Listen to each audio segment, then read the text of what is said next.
네, 여러분 강연 잘 들으셨나요? 네, 저도 들으면서 양자 그리고 양자 컴퓨터 다 너무 어렵고 멀게만 느껴졌는데 듣고 나니까 이미 우리 생활에 엄청 친숙한 거였고 더 나은 미래의 삶을 위해서는 꼭 필요한 것이구나라는 생각이 들었습니다. 네. 또 동시에 많은 우리나라의 청소년들이 이 분야의 뜻을 품었으면 좋겠다는 생각도 들었는데요. 그럼 지금부터 여러분이 궁금해하는 점에 대해 교수님의 답변을 들어보는 시간 갖겠습니다. 먼저 줌으로 질문을 받아볼게요. 줌으로 참여 중이신 분들 질문 있으시다면 손들기 기능을 활용해 주시면 됩니다.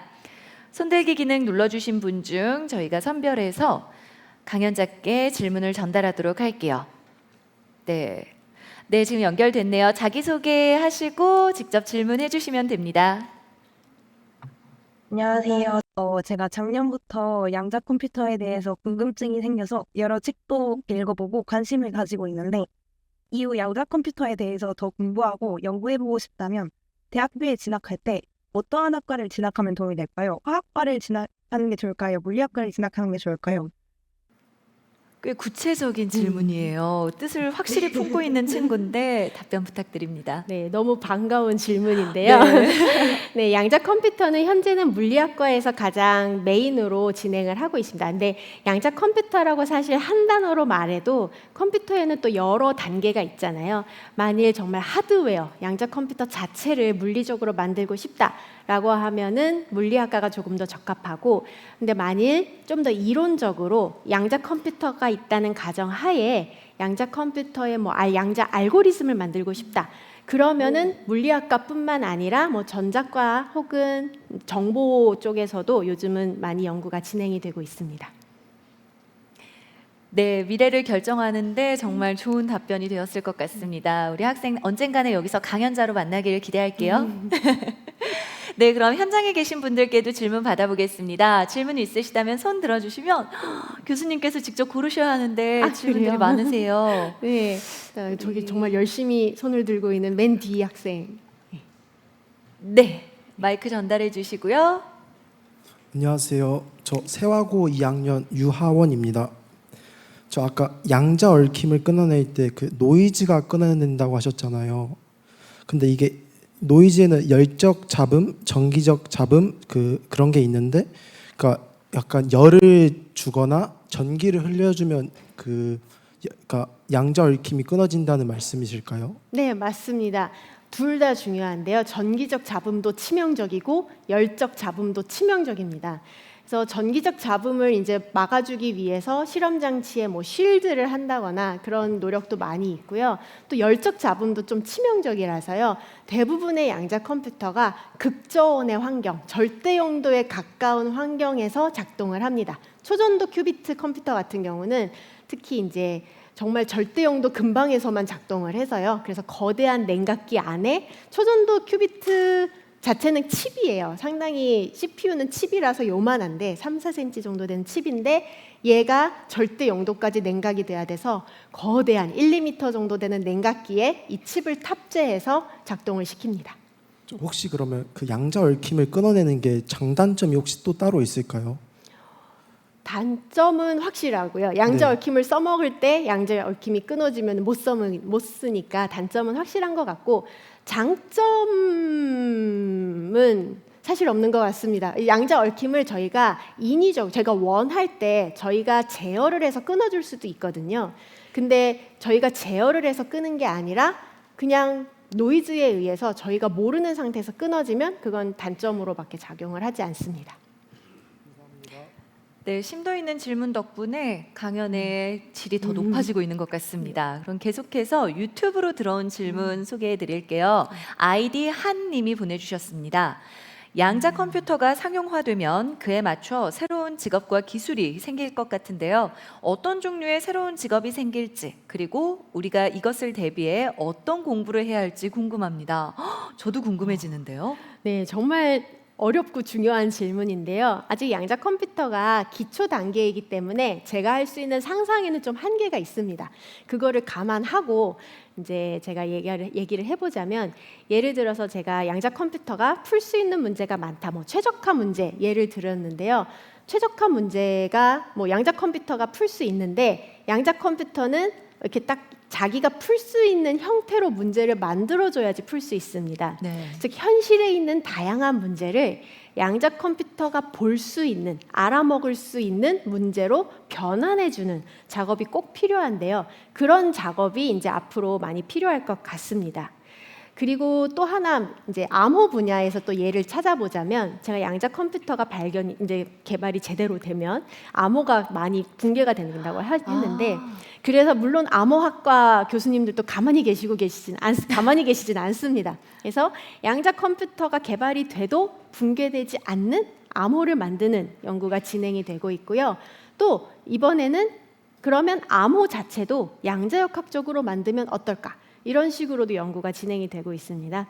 그래서 양자 컴퓨터가 상용화될 때를 대비해서 벌써 여러 종류의 연구가 진행이 되고 있고 앞으로 좀 더 구체적인 청사진이 보이면 보일수록 더 많은 길이 열리지 않을까 싶습니다. 아직은 초기 단계지만 그럼에도 서로 영역 간에 영향을 미치면서 같이 발전을 하는 거네요. 네. 기대가 되는 미래입니다. 계속해서 줌 질문 또 받아볼게요. 손들기 기능 사용해 주시고요. 질문 채택되신 분께는 온라인 상품권 선물도 보내드리니까요. 주저하지 말고 적극적으로 질문해 주시기 바랍니다. 네, 지금 한 분 연결됐네요. 자기소개하시고 직접 질문해 주세요. 안녕하세요. 저는 외상중 2학년 정기훈이라고 합니다. 그 중간에 양자 컴퓨터를 그동안에 발전해서 광자를 이용한다고 이용을 한다고 했었는데 이사 중에 스핀 기반 양자 컴퓨터라는 게 나왔습니다. 근데 이때 이 스핀이 광자나 이론을 이용하는 과정 중에 있었던 것인지 또한 어떤 방식인지 궁금합니다. 제가 한번 다시 제가 질문을 이해한 게 맞는지 확인을 해볼 텐데요. 광자를 이용할 경우 어떤 식으로 큐비트를 구현하는지에 대한 질문이 맞을까요? 제 어떤 질문은 중간에 기사 중에 스핀 기반의 양자 컴퓨터라는 것이 나왔었는데 이 스핀이 어떤 식으로 이루어지는지 조금 궁금했었습니다. 네. 스핀 기반 양자 컴퓨터가 어떻게 구현되는지에 대한 질문이었는데요. 스핀 기반인 경우에는 여러 가지 또 가능성이 있는데 예를 들어서 원자 안에 있는 전자의 스핀을 사용할 수도 있고요. 아니면은 저희 반도체, 이제 실리콘이죠. 반도체에 저희 많이 쓰는데 그 반도체에 있는 실리콘 원자들의 핵스핀을 사용해서도 양자 컴퓨터를 이제 큐비트를 만들기도 합니다. 그런 식으로 스핀 기반이라고 했을 때는 대부분 원자가 가지고 있는 전자 또는 원자 핵의 스핀을 이용하는 경우가 많습니다. 네, 이해가 된 것 같아요. 명쾌하게 마지막에 하는 게 보였어요.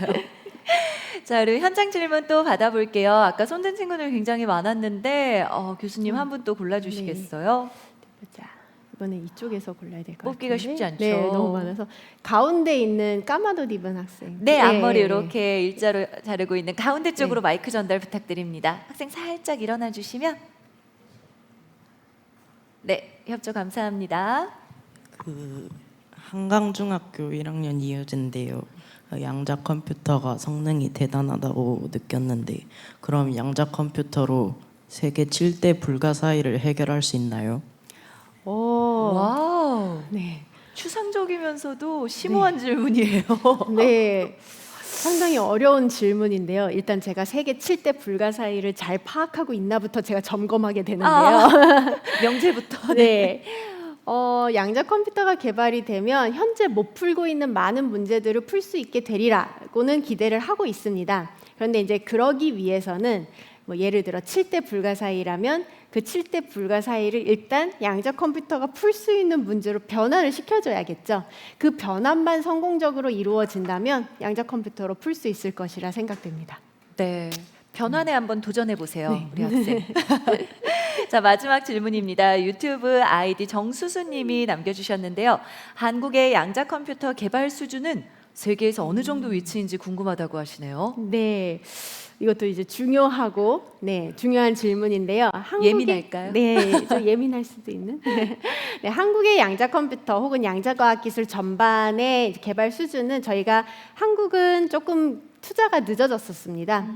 이제 좀 뛰어든 게 늦었어가지고 세계에서는 지금 어느 정도라고 말씀드리는 게 좋을까요? 10위권 내에는 진입을 해 있고 제가 보기에 네. 근데 5위권 내냐라고 물으셨을 때는 생각을 많이 해야 될 것 같습니다. 아, 네, 일단 확실히 양자 컴퓨터, 양자 기술, 양자 컴퓨터에 지금 현재 가장 많은 투자를 하고 있는 나라는 미국과 중국이고요. 뭐 EU가 그 뒤를 따르고 있습니다. 그래서 미국, 중국, EU, 특히 EU에서도 뭐 독일 그리고 오스트리아 이런 나라들이 좀 강국이라고 저희가 보고 있고요. 그 다음 이제 모든 이제 나라들이 요즘은 적극적으로 투자를 하고 있어서 연구 수준 혹은 기술 수준이 빠르게 이제 성장하고 있습니다. 그래서 우리나라도 이제 최근 한 2, 3년 동안 많은 투자를 하고 있어서 이제 빠르게 선진국들을 따라잡지 않을까 기대하고 있습니다. 네, 곧 좋은 소식이 들릴 거라는 기대가 생기네요. 오늘 첫 강연 멋지게 문 열어주셨는데요. 마지막으로 한 말씀 부탁드립니다. 네, 제가 강연 마지막에도 말했듯이 이 양자 컴퓨터 분야는 새로운 분야입니다. 그래서 저는 이미 하고 있지만 사실 여러분들, 여기 계신 여러분들이 양자 컴퓨터 혹은 양자 과학 기술에 많은 관심을 가지고 또 흥미를 느끼신다면 직접 뛰어드시는 게 아주 중요하다고 생각을 합니다. 그래서 많이 이제 관심 가져주시고 네, 앞으로 많은 역할 부탁드리겠습니다. 감사합니다. 네, 감사합니다. 이 자리에 있는 많은 청소년들이 언젠가 교수님의 제자로 다시 뵙는 날이 빨리 왔으면 좋겠네요. 네, 첫 번째 강연 빛내주신 최은미 고려대 교수님께 다시 한번 큰 박수 부탁드립니다.